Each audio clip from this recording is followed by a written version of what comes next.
just in terms of me, since I'm not like in the studio a lot lately, I've been like having lots of time to like just scour the internet, go through shit.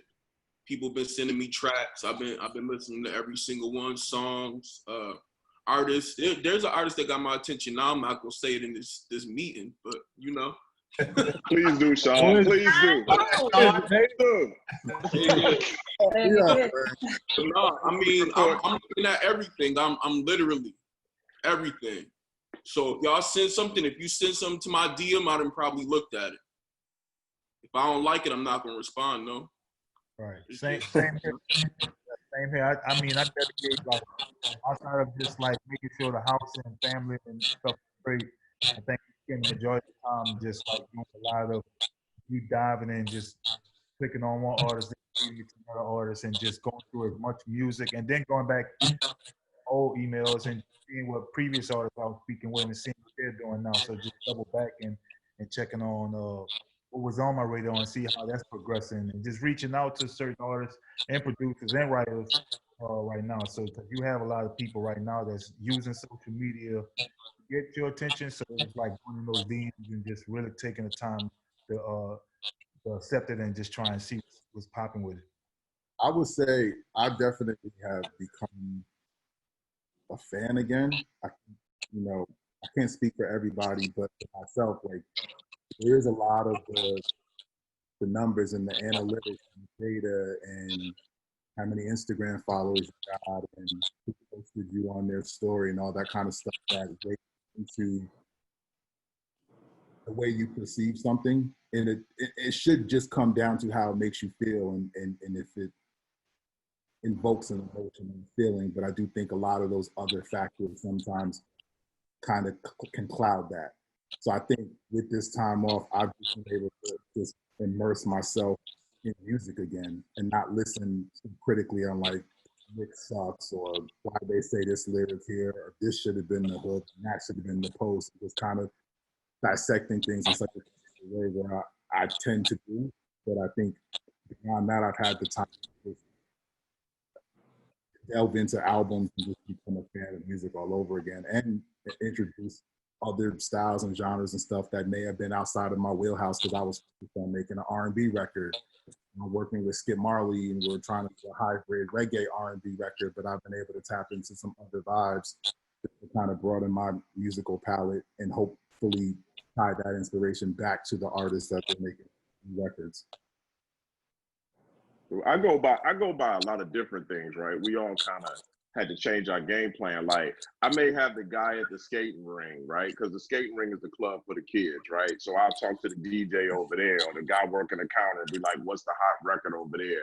And kind of vibe on that. Or I'll go by producers or writers or people I respect to say this person is dope. I feel like if nobody else is vouching for you before it gets to me, sometimes it might not mean nothing. Somebody got to be excited about you to say you need to check this out, other than the artist sometimes. And that'll raise my red flag. Also, the regular research. Just because you got high numbers, I want to see your engagement. I want to see the people go deeper in your other records, on your Instagram or it's, what's going on. So I use all of it to kind of engage. I like to think things in like simple terms, right? So whenever artists, ask me, how do I get noticed or whatever, and I just ask them like, hey, where do you go to discover music that you listen to?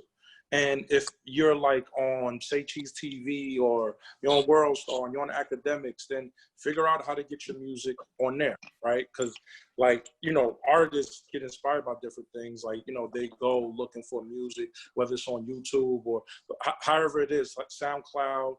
And I just tell them like simple, like, because those same places that you consume music, us as A&Rs, like, those are the places that we're constantly scouring, or whether it's the Scout or whoever. And if the music is good and it is what, like you say it is, and the fans react to it, we'll probably reach out to you. Right now, I've been using this time to really like reach out to artists and producers more than ever.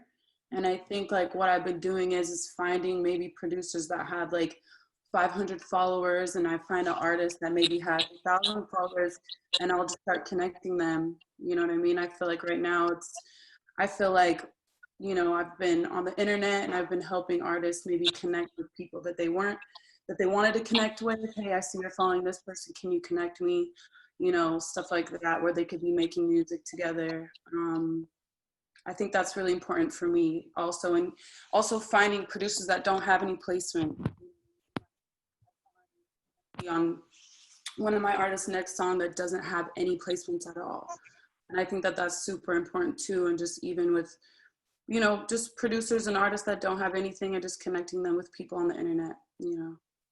It's dope. That's dope. I think diving into new genres too, guys, like some of you guys have signed some incredible stuff in here, but I think like I signed Afrobeat, and I think I'm a DJ. A lot of people don't know I DJ every Friday, and Trendsetter Sense actually mentioned his name to me. I was playing the record calling it Dogma, but once I signed Afrobeat and got into the whole Afro-wave world of how they make beats and learning all the producers and everything going on in London versus in Nigeria and Ivory Coast, like it just opens up a whole new world of producers that we're not even touching that can go against anybody in the US, you know, guys. So I think doing that and touching these different, trying to work out in different world areas while we're down to kind of connect with people in Norway and people in South Africa and whatever to get some different sounds going. And this time that we could be creative without being judged sitting in the house. If that makes sense. Yeah, I agree. Like we just jumped into the Latin market, and I've been using this time to learn Spanish, you know, and like, you know, a lot like that genre right there. It's I mean, it's already big, but like, you know, I don't think it's scratched the surface of what it's gonna be. Especially in YouTube, like, you know, those guys do astronomical numbers. Like, you know, you go to some of the biggest artists, like, they have B's next to like their views, you know?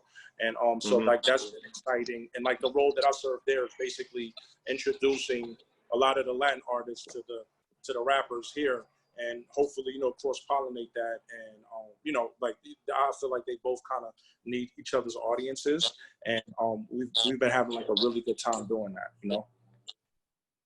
I think now is the best time to really focus on song, because I think, you know, obviously we can't move around. I mean, I know for me, probably the worst part about this is I love to see an artist live, right? Whether, I don't care if it's in front of 5 people or 500 or 5,000 people, so I want to know that they're the real deal. Obviously, there is no live right now, right? So now it's time to really get to focus on the song. You know, there's artists that we've all been looking at that we may not have signed yet. Like, now's the time to find them that song that makes it the party to sign. Like, I think we're now forced to everyone's point to kind of really just go back to the basics. You know, where are those tracks you have in your computer that you've been loving but you didn't get the right top line? Who are those writers? All the writers and producers we know can work at home, right? So it's a time to really just go back to the basics, where I think everyone in this chat actually started. We all started putting together songs. I mean, I know that for Dallas. I know for a lot of people that's how we started. We started with the song. So now we get to go back to the song, because that is the only thing. And the good thing about our business is the songs don't have to stop just because